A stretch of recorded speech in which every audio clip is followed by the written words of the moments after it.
আমি এক কথায় যদি বলি, ইসলামী আন্দোলন কি চায়? ইসলাম দেশ ও মানবতার কল্যাণ চায়। এই তিন শর্ত যেখানে আছে, ইসলামী আন্দোলন সেখানে আছে।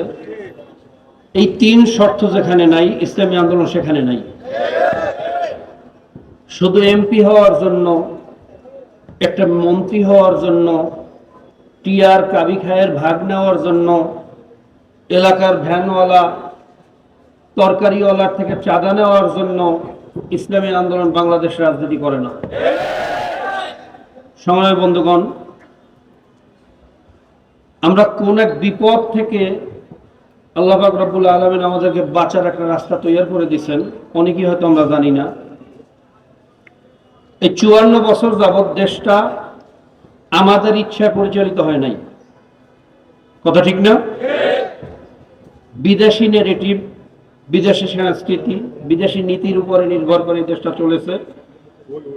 এই বিদেশি নীতি বাস্তবায়নের জন্য আমাদের দেশের কিছু চিহ্নিত রাজনৈতিক দল ক্ষমতার লোভে, নিজের সম্পদের লোভে তারা এই বিদেশিদের দালালি করেছে, তাদের পা চেটেছে। রহমতুল্লাহ। আলহামদুলিল্লাহ আহলিহি ওয়াসসালাতু লিআহলিহা। আউযু বিল্লাহি মিনাশ শাইতানির রাজীম। বিসমিল্লাহির রহমানির রহিম। ওয়াতাসিমু বিহাবলিল্লাহি জামিআন ওয়া লা তাফাররাকু। সাদাকাল্লাহুল মাওলানাল আযীম। সবাই একবার বলেন সাল্লাল্লাহু আলাইহি ওয়াসাল্লাম। ইসলামী আন্দোলন বাংলাদেশ, ইসলামী যুব আন্দোলন বাংলাদেশ নোয়াখালী দক্ষিণ উত্তর শাখা কর্তৃক আয়োজিত আজকের এই প্রতিষ্ঠা বার্ষিকী উপলক্ষে আয়োজিত সমাবেশের মহতারাম সভাপতি,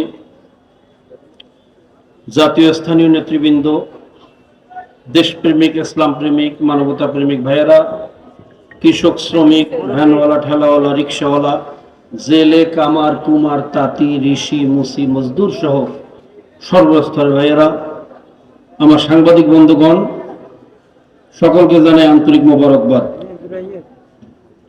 সময় অত্যন্ত কম, আবহাওয়ার অবস্থা ভালো না, বক্তব্য দেব না, বক্তব্য আমি জানিও না, দুই একটা কথা বলি শেষ করবো, বাকি আল্লাহ পাকের ইচ্ছা। ইসলামী আন্দোলন বা ইসলামী যুব আন্দোলন, শ্রমিক আন্দোলন, ছাত্র আন্দোলন সহ এই অঙ্গ সংগঠন কি এবং কেন ইতিমধ্যে বক্তাদের বক্তব্যের মাধ্যমে আমরা জানতে পেরেছি। আপনার অত্যন্ত এই জায়গায় যারা আছেন বর্তমানে সবাই সচেতন আমি মনে করি। ডিজিএফআই এর অফিসের মধ্যে 2টা তালা বরাদ্দ ছিল রয়ের জন্য। ইতিমধ্যে জাতীয় পত্রিকাগুলো আসছে, ইলেকট্রনিক মিডিয়া আসছে, আপনারা জানছেন।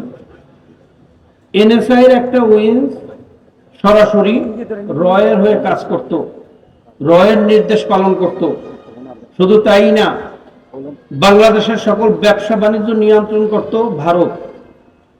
আজকে দেখেন বাংলাদেশে কোনো উদ্যোক্তা বা কোনো উৎপাদন, কোনো ইন্ডাস্ট্রিজ হতে পারতো না। তাদেরকে বিভিন্ন ষড়যন্ত্রের মাধ্যমে ধ্বংস করা হতো, কাবু করা হতো। বিদেশি বড় বড় কোম্পানি আমাদের দেশে আসতে চাইলে তাদেরকে এয়ারপোর্ট থেকে বিদায় দেওয়া হইতো। কি জানেন না আপনারা? আজকে বাংলাদেশের যত সিএনজি দেখেন, এই সিএনজি কোথায়? কথা বলেন। যত ট্রাক দেখেন, ট্রাক কোথায়? যত মোটরসাইকেল দেখেন, মোটরসাইকেল কোথায়? যত পাথর দেখেন, আমাদের দেশের পাথর উৎপাদন বন্ধ করে সেই ভোলাগঞ্জে আপনারা জানেন পৃথিবীর ভিতরে সর্বোৎকৃষ্ট মানের পাথর, ভোল্ডার পাথর, উৎমা, টিলা, বিভিন্ন জাতের পাথর উৎপাদন হয়, যার স্ট্রেংথ লেভেল হলো পৃথিবীর ভিতরে শ্রেষ্ঠ। পরিবেশের দোহাই দিয়ে সেই পাথর উত্তোলন বন্ধ করে ভারতের পাথর বাংলাদেশে ঢোকার ব্যবস্থা করা হয়েছিল।